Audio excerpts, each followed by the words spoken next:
Om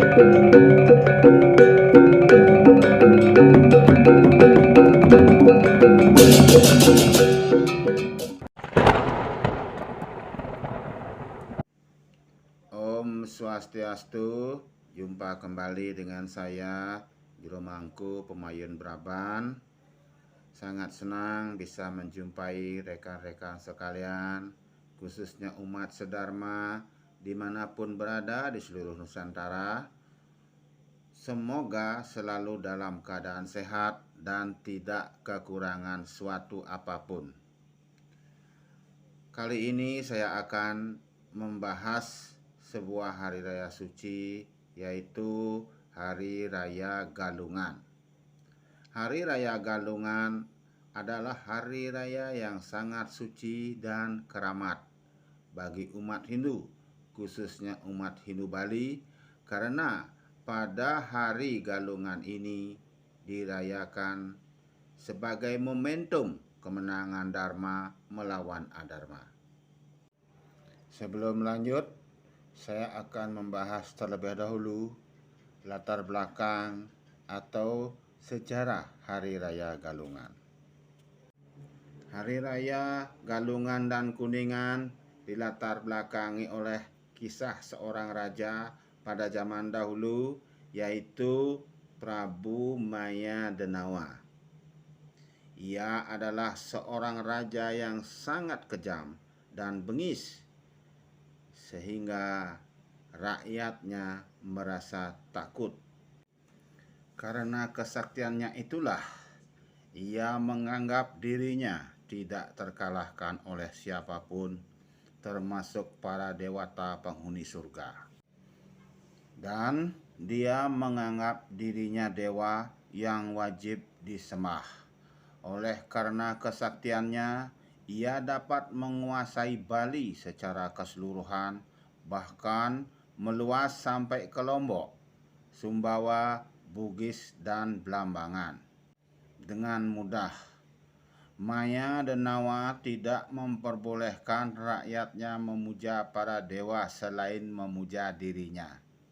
Bahkan tempat ibadah seperti pura dihancurkan olehnya. Namun rakyat tidak berani melawan, sehingga akhirnya rakyat menjadi sengsara. Seorang pendeta yang bernama Sangkul Putih atau Empu Sangkul Putih, yang merupakan pemangku Pura Besakih, merasa sangat sedih melihat keadaan ini, khususnya rakyat Bali. Lalu beliau melakukan tapa semedi dan mendapat petunjuk dari Dewa Mahadewa agar beliau pergi ke Jambudwipa, yaitu negara India, untuk meminta bantuan. Akhirnya Empu Sangkul Putih mendapat bantuan dari India atau Jambudwipa. Bahkan beliau juga mendapat bantuan dari Kayangan yang dipimpin langsung oleh Dewa Indra untuk membunuh Prabu Maya Denawa. Namun Prabu Maya Denawa sudah mengetahui hal ini, karena Prabu Maya Denawa sangat banyak mempunyai mata-mata atau trik sandi. Dan akhirnya pada saat itu Maya Denawa juga melakukan persiapan, dan akhirnya terjadilah perang yang hebat antara pasukan Dewa Indra dengan Prabu Maya Denawa yang sangat sengit dan menelan korban dari kedua belah pihak. Namun pasukan Maya Denawa akhirnya mulai keteter dan berlarian meninggalkan medan perang. Mengetahui hal ini, akhirnya Prabu Maya Denawa menyusun siasat yang sangat licik dengan merubah wujud saat malam hari, lalu menuangkan racun pada sumber air pasukan Betara Indra.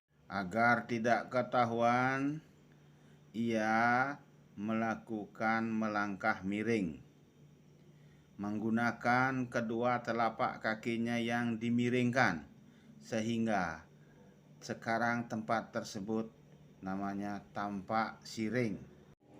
Dan pagi harinya pasukan Betara Indra keracunan karena minum air dari sumber air tersebut. Mengetahui hal ini, dengan kesaktiannya, Betara Indra menciptakan sumber air baru yang kini disebut Tirta Empul, dan tempat mengalirnya air tersebut diberi nama Tukat Pakerisan. Setelah pasukan semuanya kembali pulih, pertempuran pun dilanjutkan kembali. Dalam pelariannya, Maya Denawa sempat bersembunyi di dalam gua yang kini disebut dengan Gua Maya Denawa. Serta Maya Denawa beberapa kali berubah wujudnya agar tidak dikenali musuh. Ia sempat merubah dirinya menjadi burung yang sangat besar yang disebut dengan manuk raya, sehingga di desa tersebut dinamai dengan manuk kaya. Namun dengan kesaktiannya, Betara Indra, Maya Denawa yang dengan sangat mudah dapat diketahui, dan akhirnya Maya Denawa tewas terbunuh oleh Betara Indra.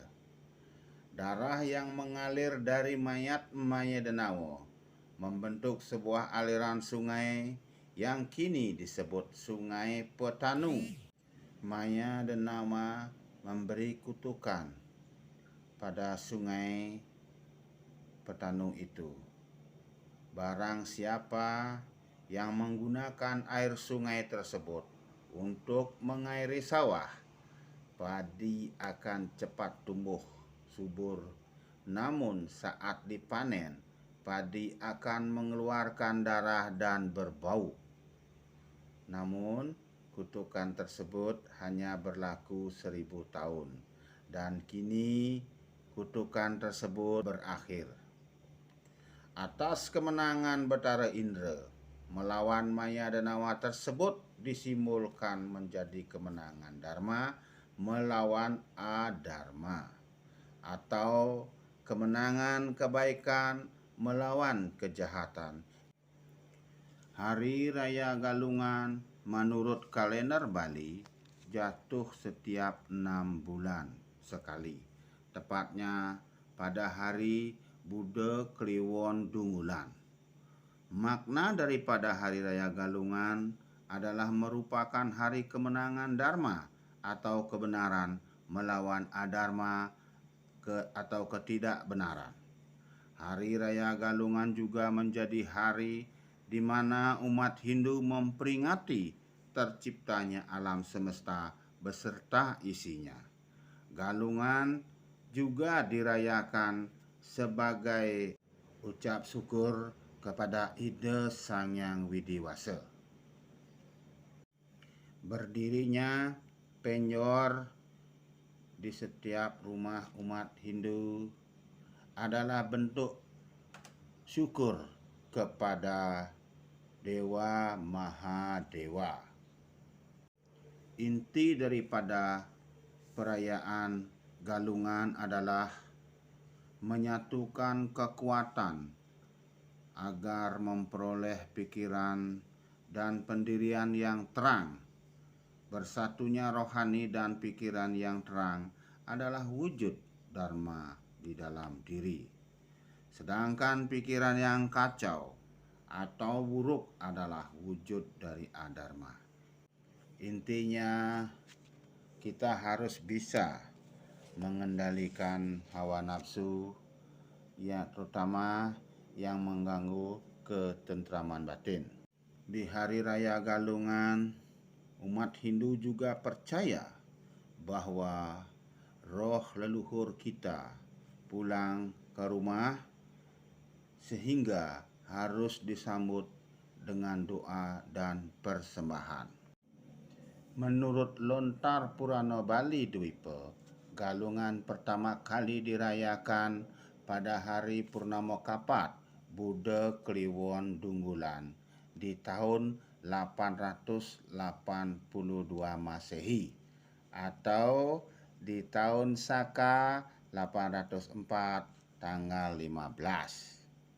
Perayaan Galungan sempat terhenti pada zaman pemerintahan Raja Maya Denawa dan dirayakan kembali oleh Raja Sri Jaya Kasunu. Umat sedharma, demikianlah uraian saya tentang latar belakang Galungan yang dirayakan sampai saat ini yang saya uraikan secara singkat. Semoga bermanfaat dan bisa memberikan pencerahan batin. Mungkin ada tutur kata saya yang tidak berkenan. Saya mohon maaf yang sebesar-besarnya. Jangan lupa like, comment, subscribe, and share. Saya tutup dengan Santi Puja. Om Santi, Santi, Santi. Om.